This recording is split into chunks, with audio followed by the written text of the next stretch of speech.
Bianca, what were you feeling when she caught up to 5-all? I had some doubts because I've witnessed her come back from being 5-0 down, 5-1 down, 5-2 down. So I just told myself to stick with my tactics. She started playing much better, and I think the crowd really helped her as well. Clear, obviously very loud in there. At one point, you put your fingers in your ears. I was curious, like what you were trying to block out at that moment, and how you were ultimately able to find that sort of peace within yourself to push through at the end.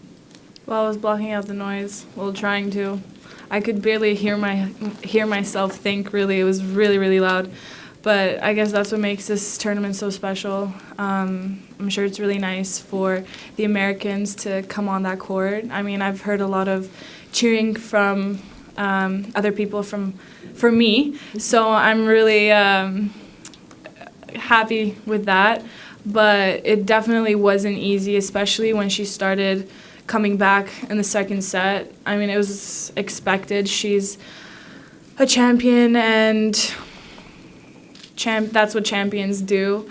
And she's done that many, many times throughout her career, but I just tried to stay as composed as I could. It's hard to just block everything out, but I think I did a pretty good job at that. Bianca, you've comported yourself so well on court throughout this whole run, but what were your nerves like before the final? Players often talk about trying to treat every match the same, but there's a lot of pomp and circumstance with the final. So how did those nerves feel, and then how important did you feel like that first game was when you were able to break her when she had game points? I was feeling many, many things before the match, more than any other match. I mean, I'm in the finals playing Serena. So I just tried to breathe as much as I could from the moment I woke up until the match, and I tried to just do that throughout the whole match to just keep my nerves in place. It wasn't easy at all, but I think that's what I've been doing really well throughout this whole year. In that first game? Oh yeah, the first game. Yeah, I was really happy about that. I think she double faulted for me to win the game. The game plan right from the start was to make her work for every ball and to get as many returns in the court as possible, and I think she was intimidated a little bit by it. Bianca, where were you during last year's women's final? Did you watch it? And what were your thoughts on what happened between Serena and Naomi that night?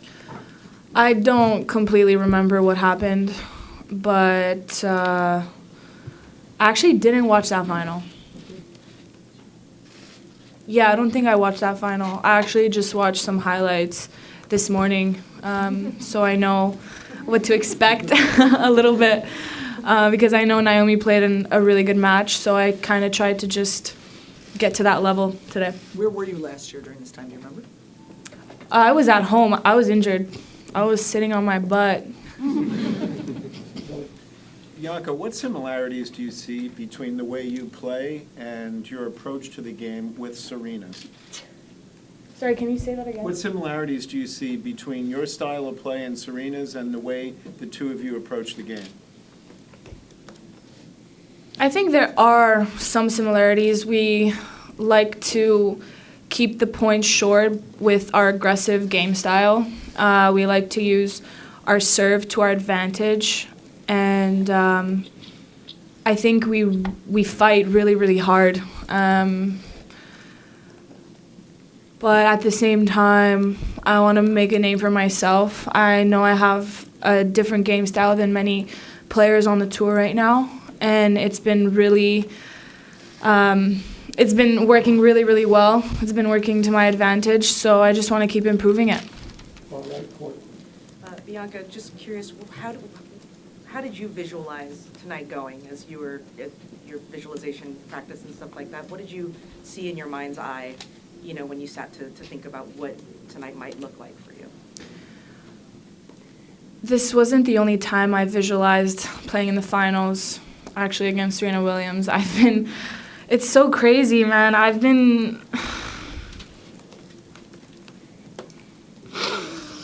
Sorry.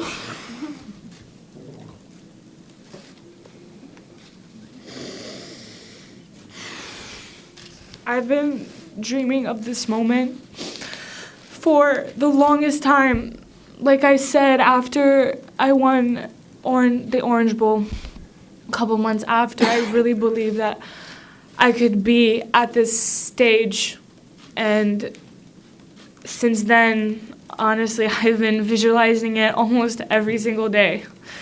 So for it to become a reality is just so crazy. I guess these visualizations really, really work. Oh, I'm good. Continue. No, I'm good. I'm doing doping, so I don't want to get out of here during the press. When you took the 6-5 lead there in the second and you were sitting in your chair, it looked like your eyes were closed. What was sort of going through your mind at that point? I told myself to put the goddamn ball inside the court and just breathe as much as I could because she was serving, first of all. I wanted to win the first point to show her that I am in it to win it. Did I win that first point? I don't even know. Okay, good. But yeah, the game plan right from the start of the match was to make her play and to just make her work for every ball. And I'm just really happy with how I executed because I think that's what I did the whole entire match. Congratulations, Bianca. You've talked about wanting to inspire young people across Canada. Canadians are going crazy right now over this win. You've made history. A where were you when moment in Canada. What does that mean to you?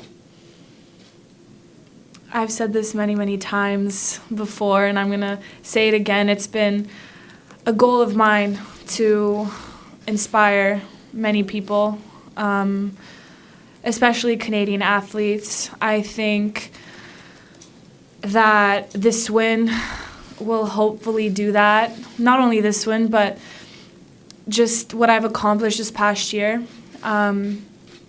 Because so many Canadian athletes have paved the way for me when I was young. And hopefully I can be that person to them. You sound very self-assured. You play a very confident brand of tennis. Is that something that's always been the case for you? Is it something you had to learn over time? And if so, how did you? No, I don't think I was ever as composed as I am now or even a year ago. I would get really down on myself and I would get very negative thoughts going through my mind. I'd smash rackets.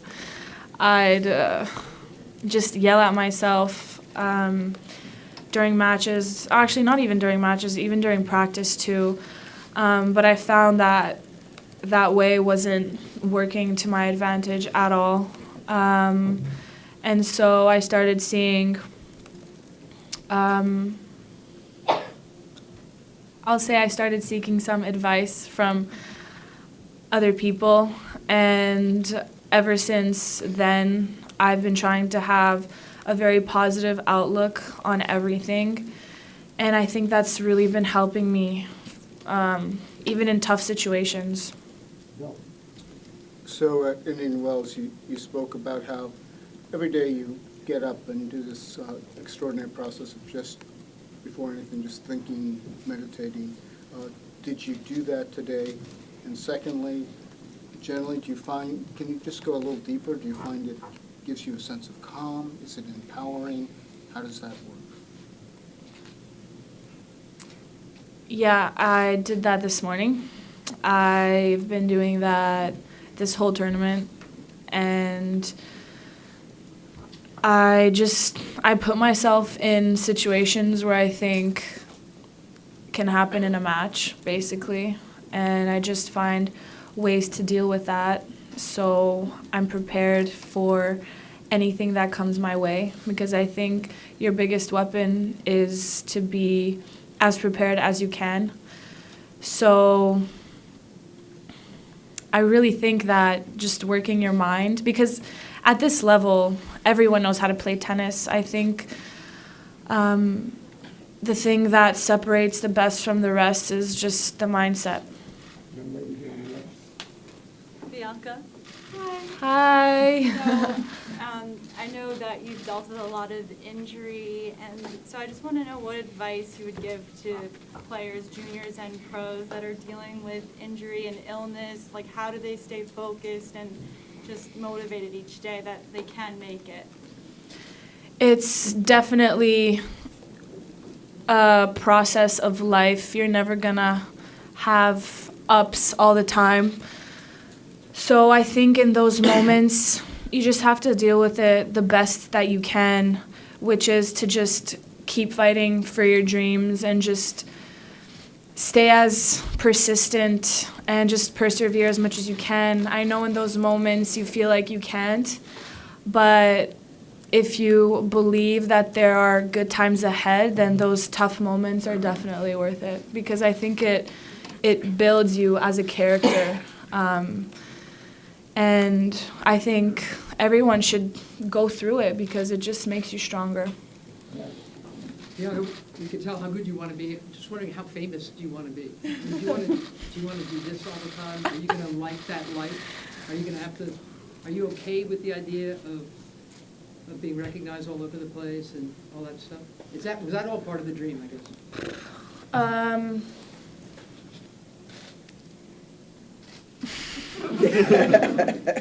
I guess it is, yeah. I never really thought about being famous. My goals have been to just win as many Grand Slams as possible, become #1 in the world, but the idea of fame never really crossed my mind. I'm not complaining though. It's been a crazy ride this year, and I can definitely get used to this feeling. Bianca, you and your team made an interesting tactical decision tonight. You were playing against the best server, maybe in the history of women's tennis, and you chose to receive. I always do that. You always do that. I just kept the same routines. All the way in the back.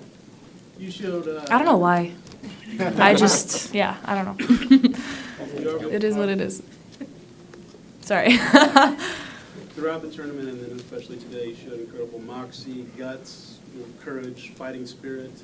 I'm wondering, when you were a young player and you were starting out in the game, how much you looked at Serena, because she, a young Serena, those are all her trademarks as well. How much you looked at up to her and at her for those attributes and saw that you could be that kind of player? I'm sure I'm not the only person that's looked up to her. She's an inspiration to many, many people, not only athletes, but what she's done off the court too. She's truly a champion, and above all, she's very kind-hearted. She came up to me in the locker room. She said some really nice things, which I'll cherish for a really, really long time. But yeah, I've really strived to be like her, and who knows, maybe I can be even better.